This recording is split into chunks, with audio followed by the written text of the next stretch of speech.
Welcome to the Industry Angel Podcast. We hear from the best business minds across the globe, entrepreneurs, social influencers, marketing mavens, and sales rock stars.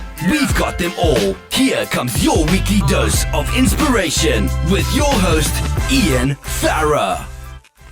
And we are back. Welcome in the afternoon for a change, because the afternoon is what you called for.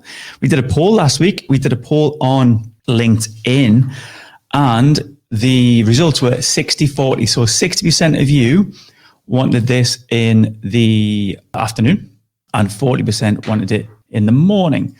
So drop me a comment, please, because I've just realized the volume was up massively loud. So I might have blew your eardrums out. So let me know how I sound, if that's okay. I've got some shout outs. Today we are sponsored by Boomerang Healthcare, a certified domiciliary care provider in the Northeast. So thanks to the team there. And they actually supported us through lockdown as well, kept us going in terms of sponsorship. So thanks for that. You remember our online summits, don't you, during the lockdown? Remember the April 1st one, the 9 hours, 16 speakers we did? They're still online. They can still be viewed on your social platforms, your weapon of choice, Facebook, Twitter, YouTube. You can watch again. And we've got a great journey for you today. Another great interview. Hi, Katie. Nice of you to join us. I sound great. Thanks very much. I don't look great, though. Monday. Whose idea is this on a Monday? You know what I mean? Especially not a Monday morning. Malcolm Seton said we should go live. Can't even say it. 6 or 7 o'clock. Like, really? I think I've seen 6 o'clock once or twice, and I probably was on a flight. So that's not happening, Malcolm. Peter Neal, Lauren McWilliams, thanks for your feedback. Neil Henry, presentation genius, Simon Raybould, of course. Dawn Dunn, Graham Rabbit, kombucha expert John Chilton, thanks for that. And we must say happy birthday to micro biz champion Tony Robinson, OBE. So thanks for everything you do, Tony, for small businesses. And we're going to get you back on the show very soon. Thanks, Bryn, for your comment. Looking trimmed. Thanks, brother. Yes. Yeah, well, you know, my son's a barber. So, you know, what do? You take advantage, yeah? If you leave an Apple review, please let me know so I can thank you. Remember, Apple reviews really help us get found. Hi, Peter. Thanks for joining us. John Mew, thanks again for joining us. You remember John was one of our guests and recently did a great podcast interview with Chris Thrall. So I suggest you take a look at that. Who else have we got joining us? That was it. That's good. Thanks, Misha, for organising all of this anyway at very short notice, as per usual. So you've got a great guest for you today, another great entrepreneurial journey for you. I can see her in the green room. I can see there's no children there, which I was expecting some children in the background because you've been watching Paw Patrol. So let me bring our guest in then. Today's guest grew up in Newcastle, but moved away to study chemistry at Oxford. She went on to working in London, doing finance, where she did a few wine-related qualifications. There's a hint in there for today. When herself and her husband moved back to Gateshead and they set up Laneberg Wine, Tyneside's first urban winery. Welcome to the Industry Angel, Elise Lane. Hi. Hello. Yeah, the children aren't in shot. No, they're in the garden playing with their grandparents and their cousins and their dad, so it's fine. Well, you've kicked them out, essentially. That's what you're saying. Yeah, don't enter the house. That's what we'll be half an hour. It's fine. How have you been finding things? Yeah, we're all right. It's like slowly getting back to normal, isn't it? And it's hard to remember what it was like when we're just confined to our homes. But it was hard then, and it was hard to keep a business running during that time. But I do have an assistant. I have one assistant, Liam, who's he's probably doing deliveries right now. And he was amazing because we would get all the online orders in, and then I'd do everything from home, and then he'd be down at the winery packing up the boxes of wine and sending them off via courier or getting in his car and driving around to drop them off for people. But we're still doing that at the moment, but it's obviously now there's more and more people aren't in when you because people are starting to get back to work, aren't they? So yeah. Good stuff. Well, listen, before you jump into deliveries and dropping off wine, let's wind it back, because reading your bio, it's interesting because chemistry at Oxford and then a decade of finance, and then you move back up here to the Northeast, and then it's winery. So, let's take it right back. Let's take it right back to the chemistry days. Yeah, so well, I grew up here, and I went to Gosport High, as it was known then, 20 odd years ago. I applied for chemistry at Oxford just because I had an inspirational teacher there who suggested it. It's not something that was generally the route for a state school girl in the northeast, but it was a good opportunity, and I went down there. And while I was there, I actually did a chemistry of wine tasting evening, which probably you would only find in a kind of academic setting. I would say it was quite like full of these people really passionate about chemistry and wine, and we were brought around various chemicals and then opened a few wines, and you would smell the chemical compounds, and then smell the wine, and you'd be like, yep, that is definitely in that wine. And it sparked my interest because it's like, how is this kind of amazing thing happening with grapes turning into these flavors that aren't grape flavors, which is like all different wines have, and it's all chemistry. So it kind of like, it really sparked my interest. But then, I mean, the English wine industry is quite young. I mean, it's been going for a long time, but it kind of burst onto the scene a little bit in the last kind of 10 to 15 years because of all of the climate change that has meant that we're more similar to champagne. So all the sparkling wines came up. So it wasn't really something that popped into my brain as a career choice when I left Oxford. So I went to wear a suit in London instead, and spent a lot of time advising on commercial projects and things like that. So I built up some business experience and did some wine tasting qualifications, and it was while I was doing those that I realised that I could apply my stuff to winemaking. So I actually applied for a postgraduate qualification at Plumpton College, which is in East Sussex. They're the only place you can learn how to make wine in this country now. It's right in the heart of the kind of winemaking area of the country, although there are, now that I found out, vineyards everywhere. So they're not just confined to the south. There are vineyards. We've bought grapes from Leicestershire before, and there are actually vineyards near York and Sheffield. So, it's getting further and further north. It's not quite up here yet, so kind of jumping ahead. But yeah, we don't grow the grapes up here. We buy them. But yeah, that's kind of how it happened. So I quit my job in London and did my postgraduate diploma. And then we moved back up here, set up an urban winery. And like the urban winery was inspired by urban wineries in London. So I came back up here in 2017 with my little boy Max, who's my oldest. He's 6 now, so he's gone back to school tomorrow. And yeah, we set it up. You talked about wine tasting qualifications, and I was laughing because I think a few of our viewers and friends of the Industry Angel have been wine tasting for quite some time, and maybe could pass a few qualifications. What does that actually look like? So I did WSET levels 2 and 3, which are the Wine and Spirits Education Trust. So it was kind of strange because I lived on Bermondsey Street, in London, in southeast London. So the first year I was in London, I lived on Bermondsey Street, and the WSET are actually based on that street in London, near London Bridge. And I kind of kept walking past it and going, oh, what's that? And then I finally booked in on a couple of courses. And honestly, it's like, if you do the intensive ones, the first one is like 3 days. The second one I did was 5 days. Honestly, it's so intensive, like tasting that many wines. You learn everything about every single region around the world. It's really interesting if you've got any geography interest and wine interest.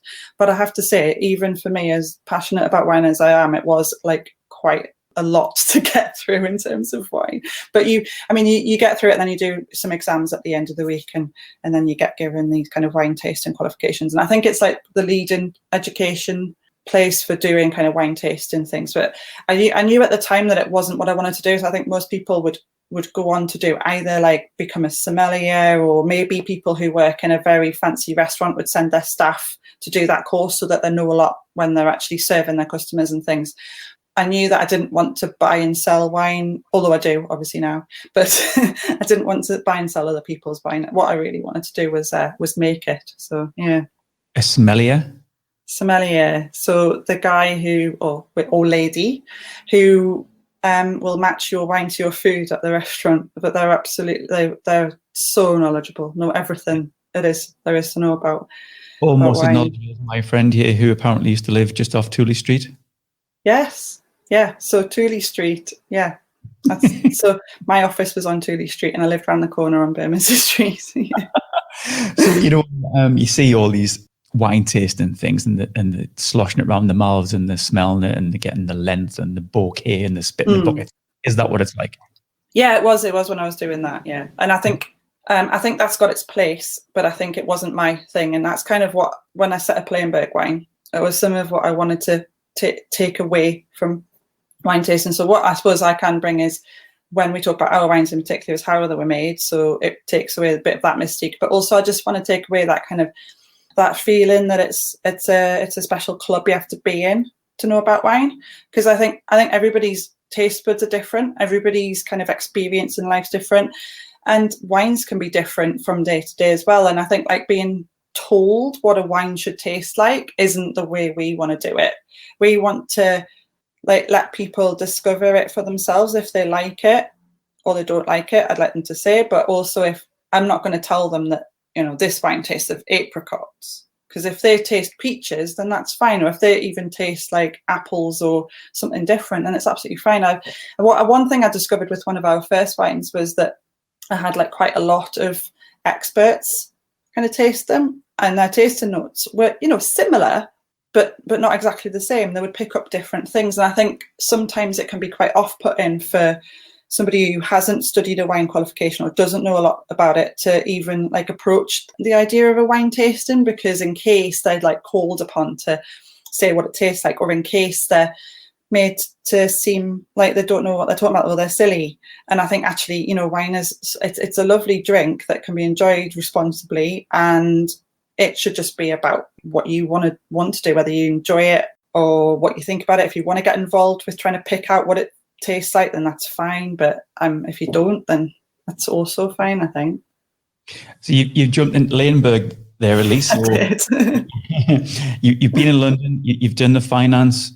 How was finance for you? Was it just not floating your boat, or was it steady away, but you always had an inkling? Or well, to be 100% honest, what it was I took 6 months off when I had Max, and my husband took 6 months. We both worked at the same place, so we were able to share that parental leave. And I went back after 6 months, and it wasn't that I didn't want to work there or do that work. It was that I thought, if I'm going to be doing something for the rest of my life and I have to balance that with my family, I want to do something that I'm passionate about, and I want to do and it was always in the back of my mind that I wasn't using my chemistry degree. And I trained as a chemist, and I was interested in it.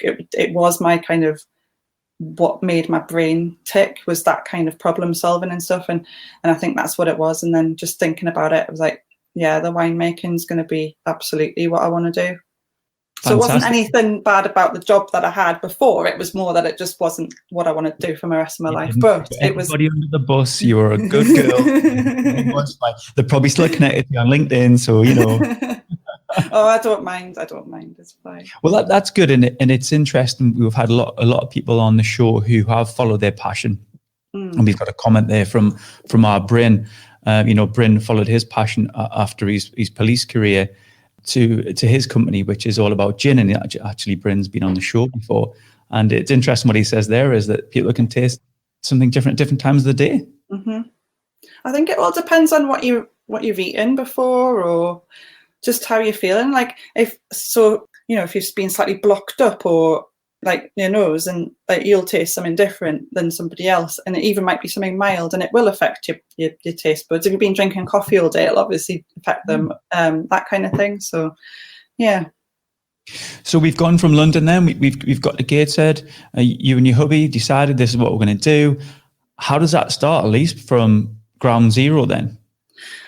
Well, actually, when we moved in 2017, I was pregnant with Reuben, who's now 2.5. So it was just a lot of kind of planning. When could we start this? When was a reasonable time after that? So I spent a lot of the pregnancy doing the business planning. So my background in finance, it was like lots of financial modelling, lots of spreadsheets, speaking to it like architects and things like that. I didn't need to use an architect in the end, but it was more about understanding what space I needed for the winery. So if you go like to some old traditional wineries, you can find quite small cramped spaces where people have had to fit their equipment in. But a lot of, like say in France, a lot of the time they have just built themselves a kind of big warehouse now to put it all in. So it's not as romantic as you generally would have imagined. But it was all about like, so how much room do I need to make this amount of bottles, and I need to make this amount of bottles because I need to cover my overheads, and that kind of financial planning went into it. Getting the licenses that I needed to get, so I needed to get wine producers license, I needed to get like wholesalers and premises licenses all. So basically it was just a lot of work to do that, contacting various property agents to find like the right premises for a winery. And there are things to think about in terms of like, well, actually, if you wanted it to be in the middle of the town so that you could have footfall, then you're going to not have as great transport links for when the grapes come in, and the rents will be higher and all that kind of thing. So there's a lot of kind of logistical things to think about. And so in the end, we're kind of plumped for the Team Valley, because perfect for transport links, really great big spaces, big roller doors, lots of parking, that kind of thing. And it just was actually a practicality thing, and affordable as well. And because at the moment it was more to do with like getting that space and being able to get the equipment in there and make the wine, and then think about like where it was sold once it was made, if you know what I mean. How many's in the team now, Elise? Well, there's just me and Liam. I was able to employ Liam last October, so that was for our second vintage. I was able to employ him on a permanent basis, and he's my cousin in actual fact, because he was helping out volunteering beforehand, and he was doing such a cracking job that I got him on full time and or permanent. And most of the time when we're doing a busy period, so there's lots of lulls, there's ups and downs in what you need work to do in terms of actual physical winemaking. There's a big chunk of time in the autumn when we're grape processing. There's a big chunk of time in the spring when we're bottling. In between, it's much less labour intensive. So for those periods of time, I've just been absolutely so lucky to have had all my family and sort of friends around who've come and helped, like put in truckloads of grapes through crusher destemers and all that kind of thing. So it's really cool. It's been really nice actually. In actual fact, it's perfect because my dad has two brothers, so there's the three of them and their kids, and they all just come and help us out. So I say they're kids, they're my age, they're closer to my age, they're adults, but yeah. Going back to your business plan was really interesting. I think what pricked my ears, it was literally, this is how many bottles of wine we need to sell to kind of break even or make a profit. Is that what I know? There's lots of operational costs and everything, but is that something, a metric that you keep your eye on? It is, yeah. So that's one of our main like KPIs, so to speak, is to like, it's basically to try and get the best kind of per bottle contribution of the on the overheads, because they're the fixed costs. Like gross profits are always okay in that sense, but it's your building costs and stuff like that. Like grape costs are there, but they're kind of, you know, they're okay. That, I mean, you've got to keep your eye on them, but you've got some control over that, because you can sort of barter the cost, or not buy as much, or go for a cheaper variety or something like that. But obviously our fixed costs are there. So that's why I really want to go for an expansion, because we need to like get up to our capacity as soon as we can, so that we can then be a sustainable business. And it's really difficult to do that in winemaking. Let's talk about grapes then. So you mentioned that there's places in the UK that grow grapes and actually to be coming further north. What does that look like? I'm going to show my absolute grape ignorance here. You know, are they heated under a false greenhouse? Are they outside? How does it work? They're all outside. So they're all generally what someone does when they want to start a vineyard. They would have, if they're going to do it like exactly right. So, and obviously you don't always get the ability to be able to do it exactly right. You would try and pick a site that had kind of the best aspect, the best soil, the best kind of the least frost risk. Frost risk is massive in this country, and all that kind of thing. And then you would usually want to like get a consultant to come in and help you like plant the right varieties in the right places, and so all the rows are planted. But a lot of the time it's like people who've got a big house and it's got a bit of land in the back, and they go, oh, do you know what, I'm just going to plant some Chardonnay back here, because there's, you know, people are going on about their kind of English sparkling wine. So there's a bit of a mixture between those two things. I think most of it's fairly commercial now though, and I think there's about 400 vineyards. There's far more vineyards in this country than there are wineries. I know that because a lot of people are either selling their grapes to someone like me or to somebody like another winery that has its own vineyard but needs more grapes, or they'll send it to a winery to be contract wine made, and then they'll get their own labels on it. So there's a few places that do it that way around. It's something we could have considered doing. We might consider doing that in the future when we've got kind of our equipment in place that makes our process more efficient. But so you've got quite a few potential suppliers of grapes. Yeah. How would you evaluate them? Do you go down and sample their grapes? Is it like that? So what I do is usually it's a case of talking to them on the phone and over email first, seeing what they've got available, seeing if they know what they're kind of talking about, if they're talking about the right things, if they sound, and looking at what wines they've made in the past, whether their wines are good, and it's really just to do with speaking to them, and you can really get a feel for how good someone is as a viticulturist, or a vineyard owner, just by talking to them, because they'll ask you the right questions. Yeah, and then you go and visit them after that. But I wouldn't try the grapes, because the grapes at this point are sour and not ready. So, but yeah, we would get. I mean, if we were closer to the time, if I lived closer to where the grapes are, I'd be there probably more often, and I'd be doing that. But I'm trusting them because they're the experts in that side of things. So the grapes come up to the northeast here.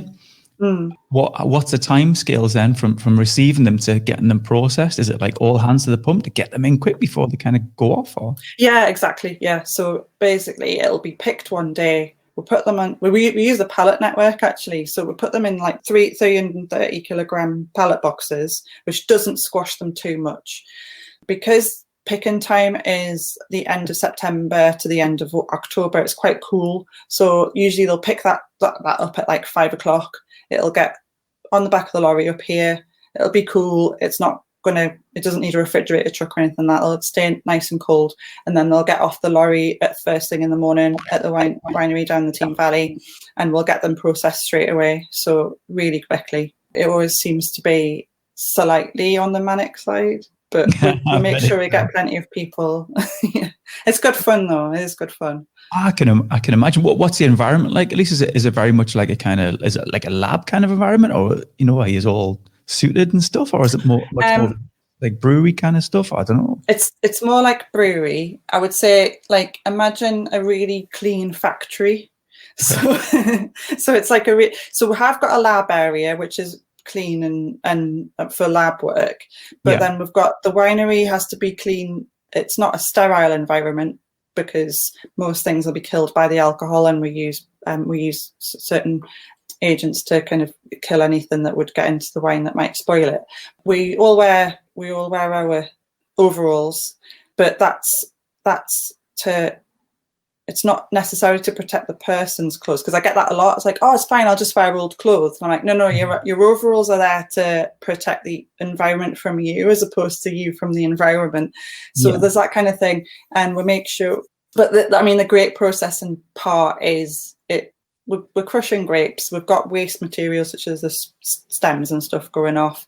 It's that at that stage of it, it's much less like we need to keep everything so clean, because we've got lots of skins and things like that, so we're clean in between, as opposed to the bottling time, when that is like gloves and masks, and well, it didn't used to be masks, but it is now, and sterile filtering and that kind of thing. So yeah. So what's the time scale then? So you've got these grapes, they've just been picked, they've came in on the pallet, it's all hands to the pumps, you're starting to produce them. How long do you have to keep it in? What fermentation? What is that the term? Yeah. So if I was to talk about white wine making, we would crush and destem the grapes. So that's like exactly what it sounds like. So this goes through a machine and they're crushed, and then it goes into the press. Most of the juice drains out first without pressing it. So it just drains through and out, and we'll pump it into a big stainless steel tank. And then once most of that has happened, we'll make a decision about how much we want to press down, because there's decisions to be made around how much of the skin characteristic you want in that particular wine. So you think about the wine style, what you want it to taste like, therefore how much you want to press in order to get those characteristics. And we don't want to press too hard because then you start getting astringency from the seeds and from the skins. We make a Bacchus, which is quite an aromatic variety. And that one means, when I say aromatic, it's got lots of fruit flavours that you want to keep in the final wine. So we use a kind of want it to drain through the skins quite a lot to like release those flavours. Other wines, you might want them to be much more like, I don't want to say bland, that isn't the word I mean, but neutral in flavour. So things like if you're making sparkling wine and you're going to do the second fermentation and you want more of those yeasty flavours that you get with like champagne has a lot of yeasty flavours in, you actually don't want to get all that skin characteristic in, you just want it to be quite neutral. But we are making aromatic ones, so we are trying to get as much as we can out of that, but not so far that it ends up kind of astringent. And then it goes into the big tank, and then overnight we'll cool it down and maybe take a couple of days, all the solids sink to the bottom. So imagine the difference between like cloudy apple juice and the clear apple juice. That's what happens over 2 days. And then we would do something called racking, where you rack from one tank to another, and it just takes that clear juice, that nice clear juice off. And at that point, we've used a hydrometer to work out the specific gravity, which I'm now getting really technical, but all that means is we can work out how much sugar is in there that can be converted into alcohol by the yeast that we add. So at that point, we'll know the potential alcohol of the wine. In this country, we're allowed to add extra sugar if it's not quite ripe enough, because that is something we do struggle with in this country, is getting the grapes as ripe as possible. And it's completely permitted to add just normal sugar. I get mine from Booker. So I'm not sponsored by Booker or anything like that, but that's basically where we get it from. It's just normal run-of-the-mill stuff. And I've only had to do that like a couple of times, to be honest, because we've had a couple of quite good years. But then we want to kind of aim for an alcohol level of like around 11. So do that, and then we'd add the yeast, and then usually between 10 and 14 days later, you'll have your wine sorted, but it's all cloudy. It's got the yeast leaves in it. We need to let it settle. In contrast, the red wine, you wouldn't do the pressing until after the fermentation. So the fermentation happens with the skins floating on top of the kind of juice wine, fermenting wine, and you have to keep circulating it so that you can keep getting the flavour and the colour out of those skins. So it's like a totally different way of getting the flavour into the wine. Oh, see, my mate Grant here is laughing at me because I asked those questions, and now you said all that. He's sitting there now, he's educated, because I didn't know all that. So I'm sure Grant. Well, it's funny because like this is one of the things we're going to start doing some tours and things, and these are the things that like as a winemaker and a site kind of chemistry geek, you do wonder like, do people want to know about this? But actually all I've had is this overwhelming kind of, yes, please, I'd love to know about that. So it's great because everyone's just so like interested in the process and how do you get from that? Something you wouldn't really think about, you're just sitting there drinking your glass of wine, and then suddenly you're confronted with somebody who can tell you how it's made. And it's like, actually, that's one of the most interesting things, which I really enjoy doing that. Yeah. It is, and it's funny because you live it like day in, day out, and it's like water off a duck's back or wine off a duck's whatever. For us, it is interesting, and actually, let's go back to a question that got here about this. Look, tell me about the phenols and the hangover-inducing chemicals. The phenols and hangover-inducing. Well, when I was studying the winemaking, one of the guys who was on my master's course, he was a retired guy, and he said, the only reason I'm here is to find out why we get hangovers from wine. And my tutor said, well, you're not going to find out about that. And I was like, and I think that's because, that was just the kind of banter that he liked to have. But it's really difficult to know what it is that would give people hangovers, because a lot of people talk about clean wine, which is this new craze that, I don't want to be negative about things, but some of that is nonsense, really. It's I think it just really depends on various factors, because I don't know about the chap who was asking a question, but I've had the same wine different times and drank the same amount of it, and I'll get a hangover from it sometimes and not at other times. So I think it depends on your actual own hydration levels, what else you've eaten with it, how quickly you drank it, that kind of thing. Because I have had that where I'll go, I'm not having that again. That one was a real hangover inducer. But it's really difficult, because certainly like my tutors were like, well, there's no particular compound that'll cause it. But like the phenols in wine, so they're mainly in red wines. Phenols are what you'd find, the phenolic compounds are the ones that you find. Well, no, actually, that's not true. There are in white wine as well, but we think about them as the red wine ones because they're the things that give it the deep colour, the structure, and the tannins. They are in white wines as well, but I wouldn't say there was anything in particular, like one particular chemical compound that induces hangovers. I think a lot of it is to do with the level of alcohol that they've got in it. Like a lot of red wines, for example, have got masses of alcohol now. They're like 15% and things like that. Like south of France and Australia, they're really high in alcohol, and that's obviously going to be something to dehydrate you and make you a bit. And because that's something that I've noticed about our white wines, because they're quite low in alcohol. Actually, our red wine is low. They're all low in alcohol, but we've only just launched our red wine, so I've got more kind of a sample size of the white ones.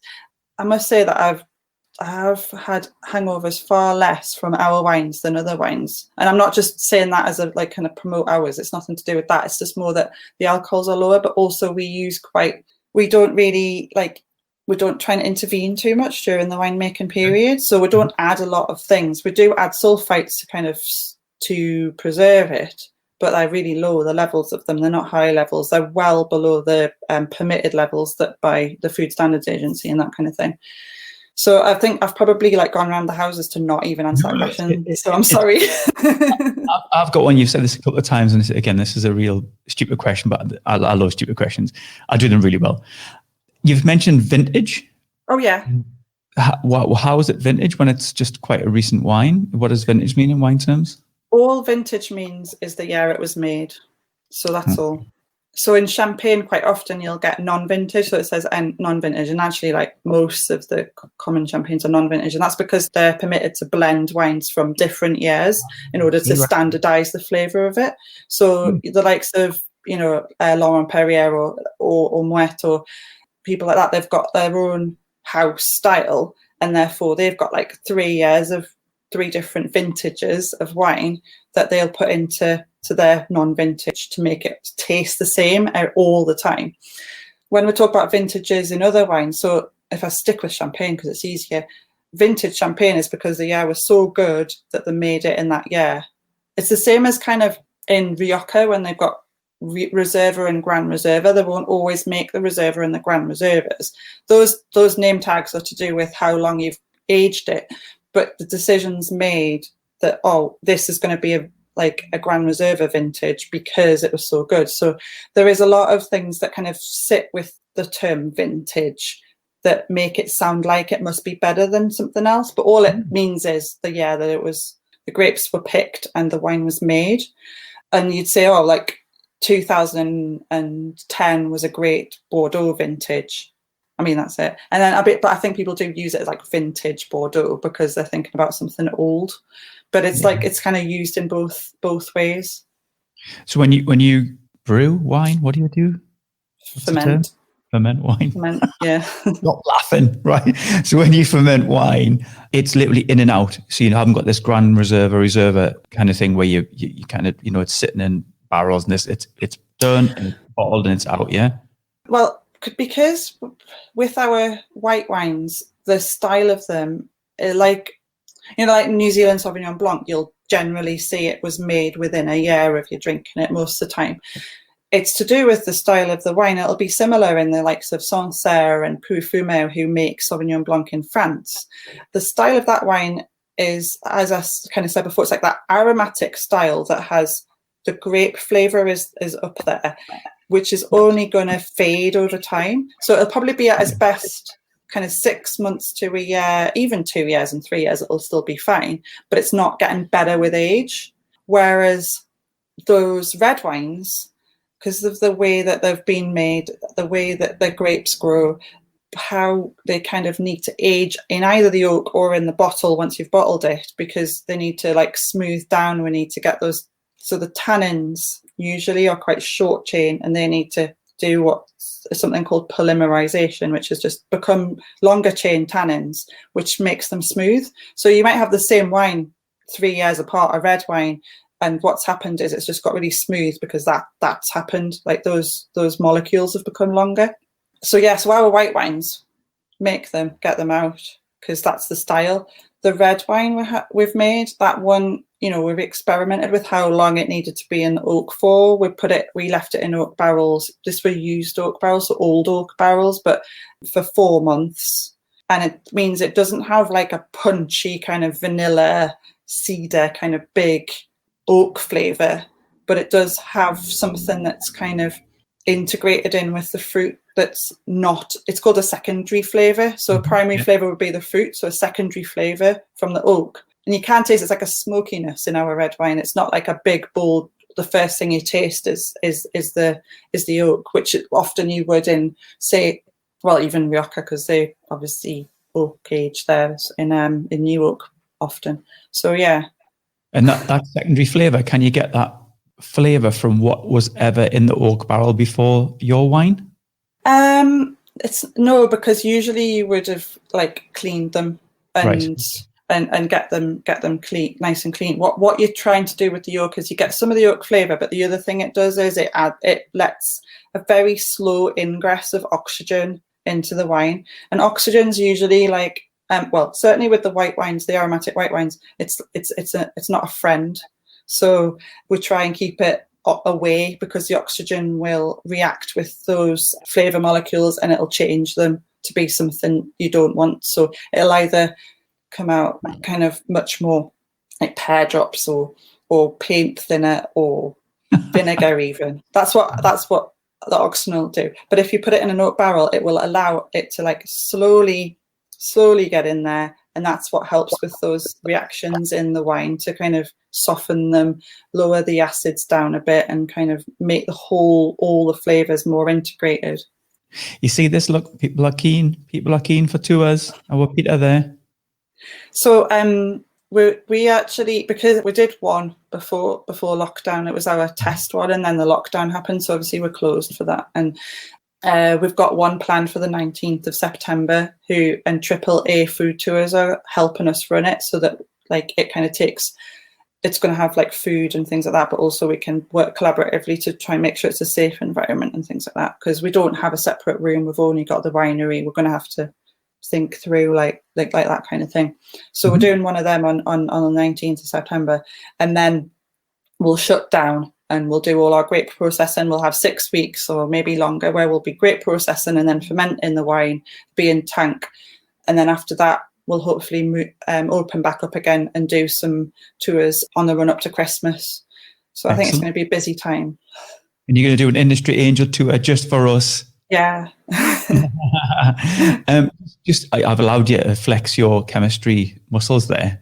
Let's go back to it. Was awesome, and this is the interesting thing. This is why people want tours, because it is really interesting. So I get my books. I'm going to have to get my books out again though, and brush refresh my memories. I know. So the chemical muscles. Then let's look at your business muscles. So Grant's asking here: are you importing, exporting wine? How's that going? We aren't exporting yet. So all our wine's English. All the grapes have come from England. And we make all the wine on site. We don't import anybody else's wine, and we don't import other grapes or anything like that. We are looking into exporting, and it's one of those difficult things, because you kind of weighing up that idea of like, well, where's your market? So the market, I'd say probably not mainland Southern Europe, because they make a lot of wine already. There's a lot of wine that's very good quality that is probably lower in price than our wines, because it's much cheaper to make wine over there, and they're much more established and things like that, and they probably don't have as high duty and VAT and things like that we do. So the idea of export, and unless we were going to like expat communities and people really wanted stuff from up here, but what I would be looking at is the likes of kind of America and China, but then with it being alcohol, it's much more tricky because there are a lot of costs involved in that. So I am exploring that with the Department of International Trade. Hopefully we'll get there sometime. Excellent. We've got our Katie's asked a question here, and she's saying, really enjoyed learning about your exciting journey, Elise. Which wine from your place would you recommend trying first? So this is a tricky one, because our best-selling and most successful wine is our Bacchus, and we've barely got any left. So So I would recommend trying that one, because like that one's won actually that one won a silver medal at WineGB and a bronze medal at the International Wine and Spirits competition this year, and it's also the one that's sold in Fortnum and Mason. And the reason why we've not got much left this year is because we've sold a lot of it to Fortnum and Mason for them to have their own label wine. So if you go on Fortnum's website, their Bacchus was made by us, and it's got their labels on. So the Bacchus is what I've found with wine. I'm going to kind of go off track a little bit here, but what I found with our winemaking is that in England, in general, it'll be grape varieties you haven't heard of that make the best still wines, because those grapes are suited to this climate, and our climate is so marginal compared with other countries. What we've done is, like, they've found the right hybrid grape varieties, and well, not just hybrid grape varieties, but other grape varieties that grow well in this country and are resistant to disease. So this is to do with vine buds. It buds in March, April time. Well, April time, yeah. And the later it'll bud, the better, because we have such late frosts. I don't know if anyone remembers, but we had a beautiful, beautiful March and April this year, and then we had a horrible frost in May. And that took out like 40% of some people's vineyards in this country, because the frost just killed the buds. So growing grape varieties that bud later is important. And then things that are also important are being able to kind of ripen up even with not having that much sun. So Bacchus does that, it's great. And then there's another one which is basically you can hang it on the vines for longer, deeper into the autumn, because they're disease resistant. So something like Saval Blanc, which is what we make our fizz. We've got a fizz called This Mortal Angel, and we make that out of Saval Blanc. That one's disease resistant because it's been bred that way. So they've bred the vine. So white wine, Bacchus, red wine, Regent, sparkling wine out of Saval Blanc, and most people won't have heard of any of those grape varieties. But we make a Pinot Gris, so it's called Pinot G or Pinot Grigio, and that'll be the one that people will most likely gravitate towards because they know the grape variety, they know it. And people are really excited because we're going to make a Pinot Noir this year, but we're quite good at growing Pinot Noir in this country.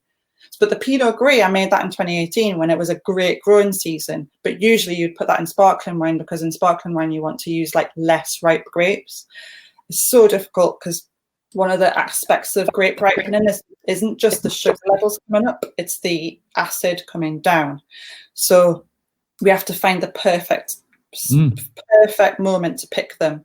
That's why you have to have a trustworthy grape grower who knows when that is. So trust that person to be able to pick them at the right moment. So I would recommend our Pinot Gris, because you'll have a frame of reference. But we don't make that every year because it doesn't always ripen up enough to make it into still wine in this country. So there's my long-winded answer about English wine. Generally, if you don't know what the grape variety is, it doesn't mean that it's a bad wine. What it means is that grape variety grows really well in this country because we've got a marginal climate. Bryn just asks here about investment wine. He's been asked to kind of invest in wine. What are your thoughts on that? So, yeah, there's a lot of kind of wine investment goes on.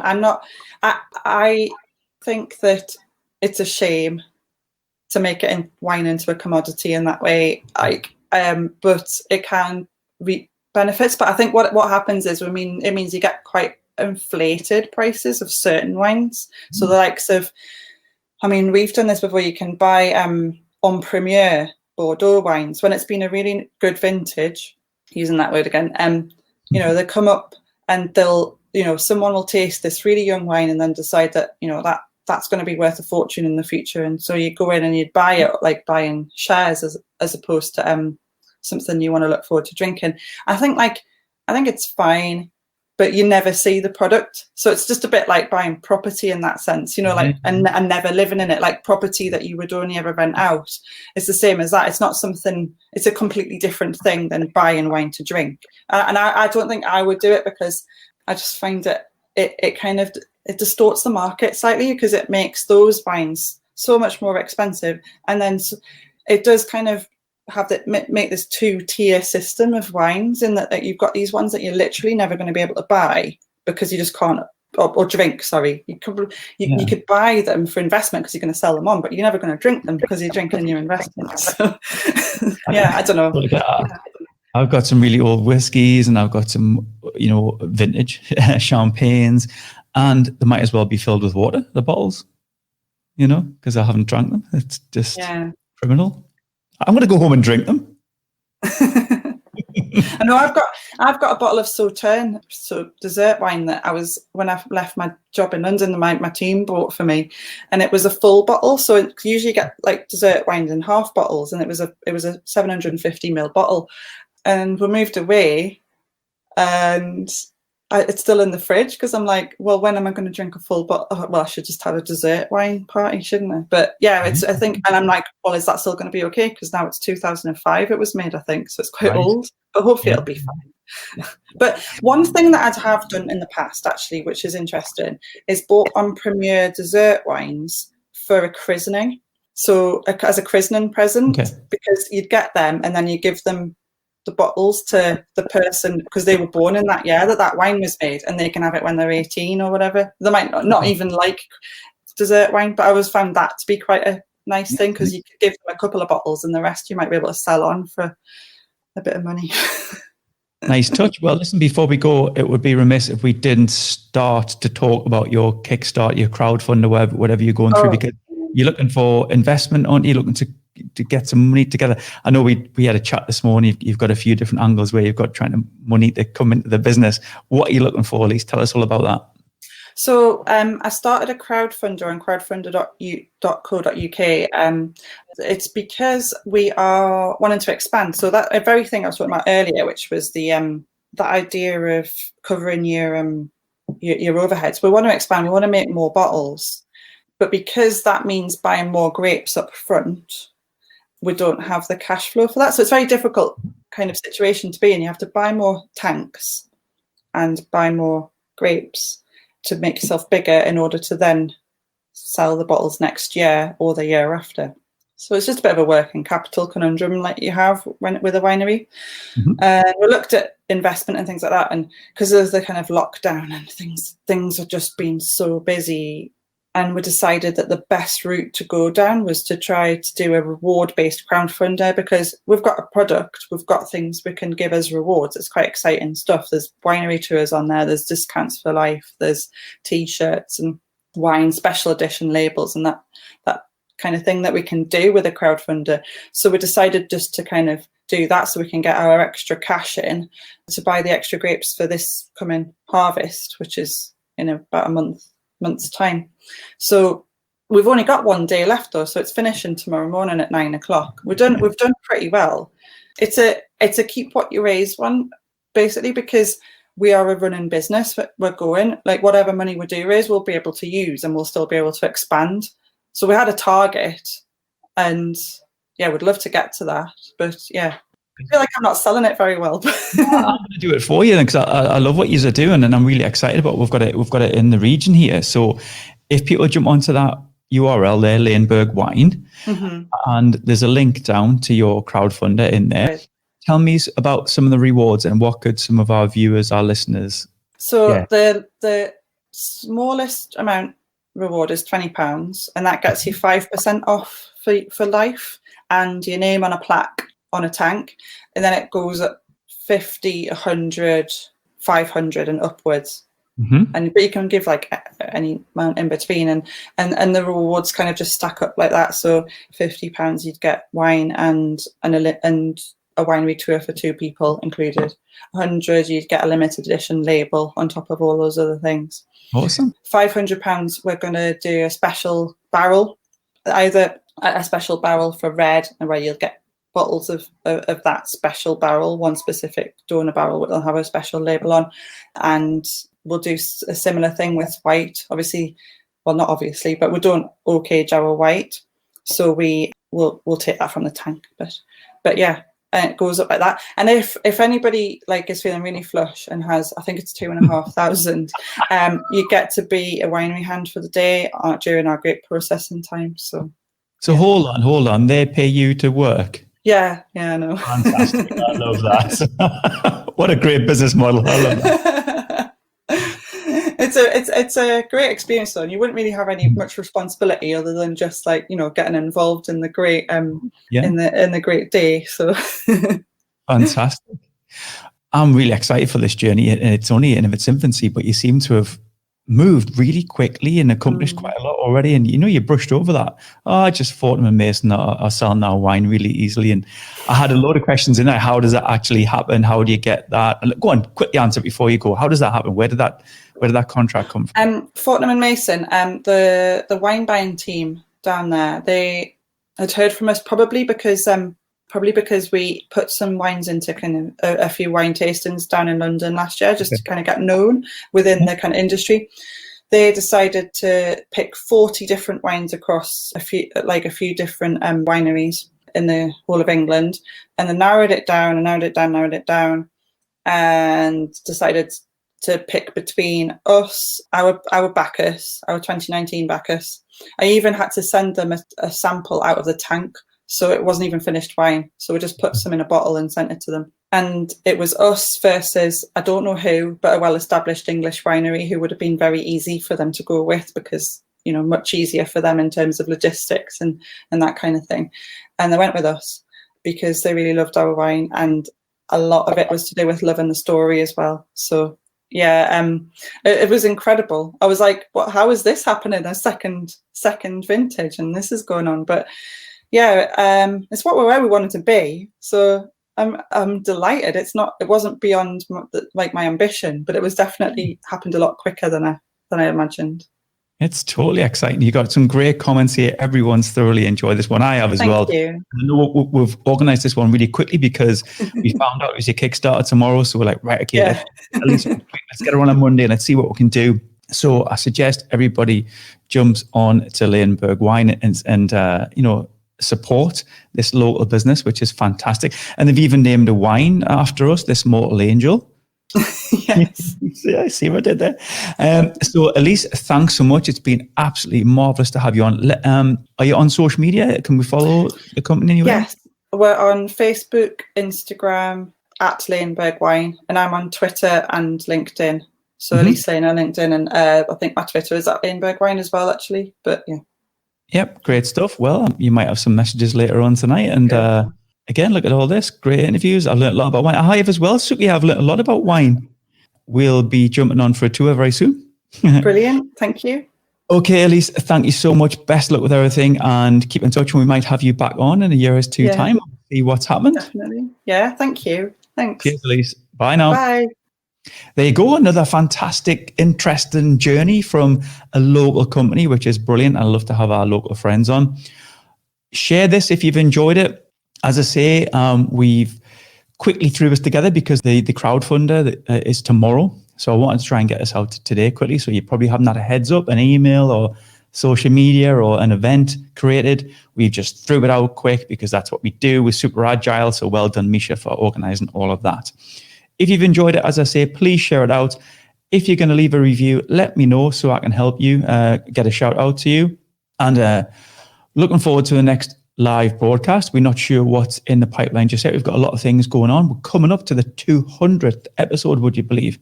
So we're going to look for something special for that. So until next time, I'm Ian Farrer. This is the Industry Angel, and thanks for listening.